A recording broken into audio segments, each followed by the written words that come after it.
दोस्तों एक बार फिर से आप सभी का स्वागत है आइकॉनिक स्टडीज़ पर। तो दोस्तों आज की इस क्लास में हम एक बार फिर से कवर करने वाले हैं मिक्स जीके यानी कि सामान्य ज्ञान के कुछ ऐसे क्वेश्चंस और आंसर जो कि आप लोगों की परीक्षाओं के दृष्टिकोण से बहुत ज़्यादा महत्वपूर्ण हैं। आप किसी भी परीक्षा की तैयारी करते हो, रेलवे, एसएससी, यूपी पुलिस या फिर कोई भी एग्ज़ाम हो, ये सभी क्वेश्चन आप लोगों के एग्ज़ाम के लेवल के रहने वाले हैं और आप लोगों के लिए बहुत ज़्यादा महत्वपूर्ण रहने वाले हैं।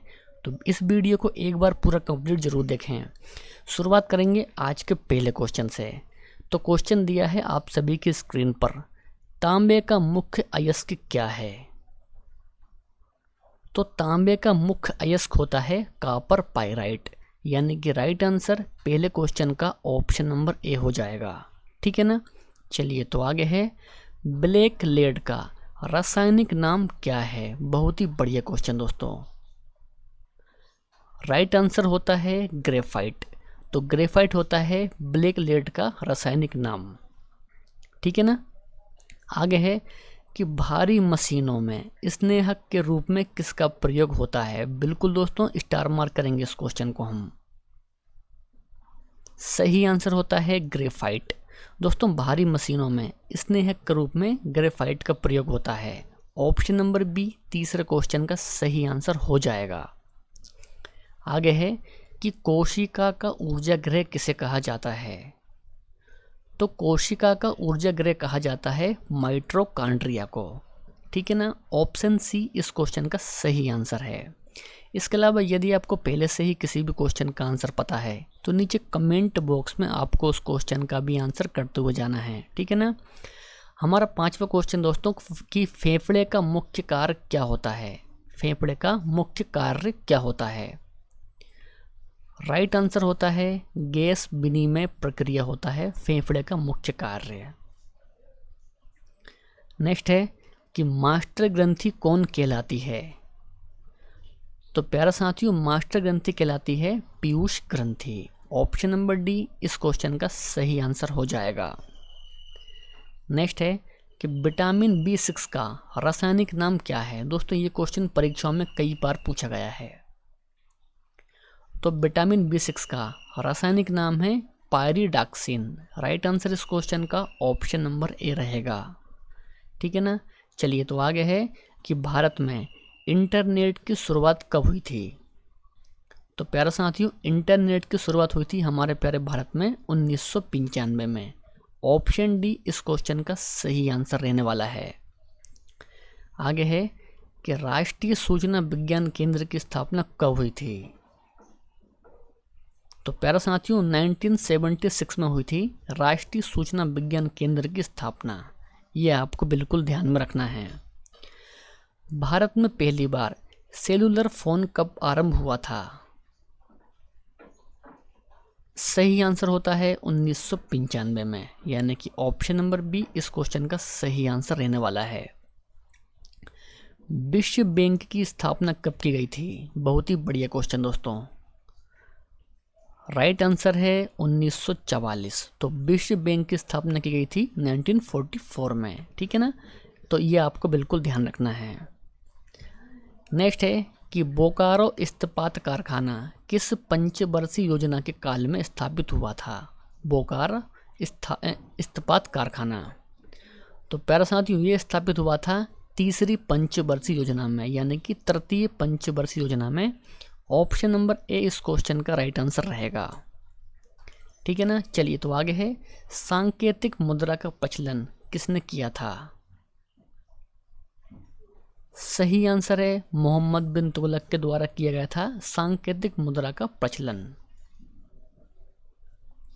आगे है कि भारत का पहला बैंक कौन सा था?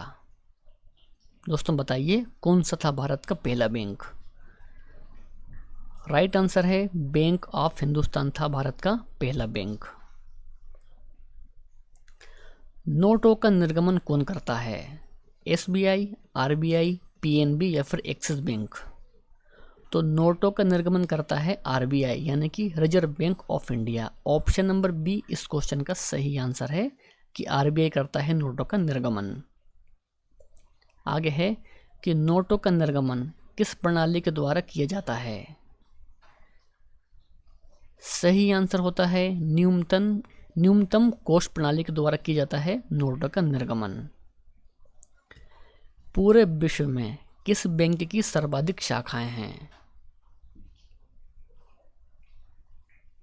सही आंसर होता है SBI यानी कि स्टेट बैंक ऑफ इंडिया की पूरे विश्व में सर्वाधिक शाखाएं हैं।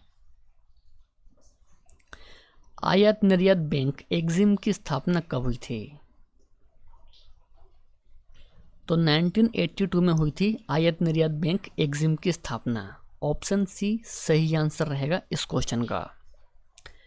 जानकी रमन समिति का संबंध किस घोटाले से है? बिल्कुल दोस्तों, बहुत ही बढ़िया क्वेश्चन। तो जानकी रमन समिति का संबंध है प्रतिभूति घोटाले से। ऑप्शन नंबर डी सही आंसर रहेगा इस क्वेश्चन का। किस दिन पृथ्वी सूर्य से सर्वाधिक दूरी पर रहती है? सही आंसर हो जाता है 4 जुलाई। दोस्तों 4 जुलाई के दिन पृथ्वी सूर्य से सर्वाधिक दूरी पर रहती है, तो ये आपको बिल्कुल ध्यान में रखना है। पृथ्वी पर अक्षांश रेखा की संख्या कितनी है? अक्षांश रेखा की संख्या दोस्तों कितनी है? तो 180 है पृथ्वी पर अक्षांश रेखा की संख्या, ठीक है ना। पृथ्वी पर कुल कितनी देशांतर रेखाएं खींची गई है? तो 360 दोस्तों पृथ्वी पर देशांतर रेखाएं खींची गई है। ऑप्शन डी इस क्वेश्चन का सही आंसर हो जाएगा। अंधकार महाद्वीप के नाम से किसे जाना जाता है? तो अंधकार महाद्वीप के नाम से जानते हैं अफ्रीका महाद्वीप को। राइट आंसर ऑप्शन ए है। आगे है नीग्रो कहाँ की प्रमुख जनजाति है? तो नीग्रो जनजाति है अफ्रीका महाद्वीप की। ऑप्शन बी सही आंसर रहेगा 24 क्वेश्चन का। नेक्स्ट है कि विश्व का सबसे छोटा महाद्वीप कौन सा है? तो सबसे छोटा महाद्वीप है ऑस्ट्रेलिया महाद्वीप, ठीक है ना। आगे है the shape of the beast किसकी कृति है? बिल्कुल दोस्तों स्टार मार्क करेंगे इस क्वेश्चन को। तो the shape of the beast दोस्तों ये कृति है अरुंधति राय की, ठीक है ना। ऑप्शन नंबर ए इस क्वेश्चन का सही आंसर हो जाएगा। माउंटबेटन योजना का मुख्य उद्देश्य क्या था? तो प्यारे साथियों भारत का विभाजन था माउंटबेटन योजना का मुख्य उद्देश्य। नेक्स्ट क्वेश्चन है रामकृष्ण परमहंस का वास्तविक नाम क्या था? तो रामकृष्ण परमहंस का वास्तविक नाम था गदाधर चट्टोपाध्याय, ठीक है ना। ये आपको बिल्कुल ध्यान रखना है। CU की किसके द्वारा लिखी गई है? स्टार मार्क कीजिए इस क्वेश्चन को। तो CU की लिखी गई है हेनसांग के द्वारा। हमारा अगला क्वेश्चन दोस्तों और बहुत ही बढ़िया क्वेश्चन है कि शाह आलम द्वितीय किसके काल में मुगल सम्राट था? तो रॉबर्ट क्लाइव के काल में दोस्तों शाह आलम द्वितीय था। ऑप्शन नंबर सी इस क्वेश्चन का सही आंसर रहेगा। आगे है कि द्वैत शासन व्यवस्था को कब समाप्त किया गया था? तो मेरे प्यारे साथियों 1772 में समाप्त किया गया था द्वैत शासन व्यवस्था को। नेक्स्ट है शिवाजी के ज्येष्ठ पुत्र का नाम क्या था, यानी कि बड़े पुत्र का नाम क्या था शिवाजी के? तो प्यारे साथियों शिवाजी के बड़े पुत्र का नाम था संभाजी। पुरंदर की संधि कब हुई थी? तो प्यारे साथियों पुरंदर की संधि हुई थी 1665 में। ऑप्शन डी राइट आंसर रहेगा। नेक्स्ट है मुगल काल का अंतिम शक्तिशाली सम्राट कौन था? दोस्तों ध्यान से क्वेश्चन को पढ़िए। मुगल काल का अंतिम शक्तिशाली सम्राट दोस्तों वे था औरंगजेब। ऑप्शन नंबर बी इस क्वेश्चन का सही आंसर रहेगा।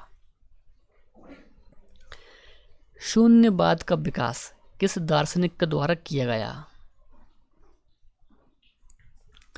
सही आंसर रहेगा नागार्जुन के द्वारा किया गया शून्यवाद का विकास। चलिए तो नेक्स्ट क्वेश्चन है कि समुद्रगुप्त को भारत का नेपोलियन किसने कहा था?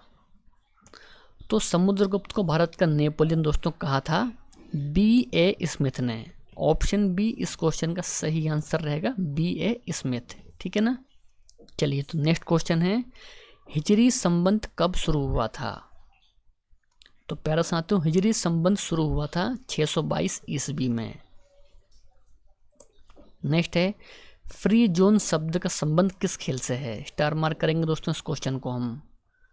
तो फ्री जोन शब्द का संबंध है खो खो खेल से, ये आपको बिल्कुल ध्यान रखना है। ऑप्शन नंबर सी इस क्वेश्चन का राइट आंसर रहेगा। अनवरत योजना को और किस नाम से जाना जाता है? राइट आंसर रहेगा रोलिंग योजना के नाम से जानते हैं अनवरत योजना को। आगे है कि विश्व पर्यावरण दिवस कब मनाया जाता है? तो मेरे प्यारे साथियों विश्व पर्यावरण दिवस मनाया जाता है प्रत्येक 5 जून को। और आज का टेस्ट क्वेश्चन दोस्तों आप सभी के लिए है और आप सभी को कमेंट बॉक्स में इस क्वेश्चन का आंसर बताना है। बादलों की दिशा तथा गति को मापने वाला यंत्र क्या कहलाता है? पायरोमीटर, न्यूरोमीटर, लेक्टोमीटर या फिर नेफोमीटर? दोस्तों इस क्वेश्चन का आंसर आपको कमेंट बॉक्स में बताना है। वीडियो पसंद आया हो तो वीडियो को लाइक करना है, अपने दोस्त और भाई बहन में इस वीडियो को शेयर भी करना है। तो मिलते हैं नेक्स्ट वीडियो में। जय हिंद, वंदे मातरम।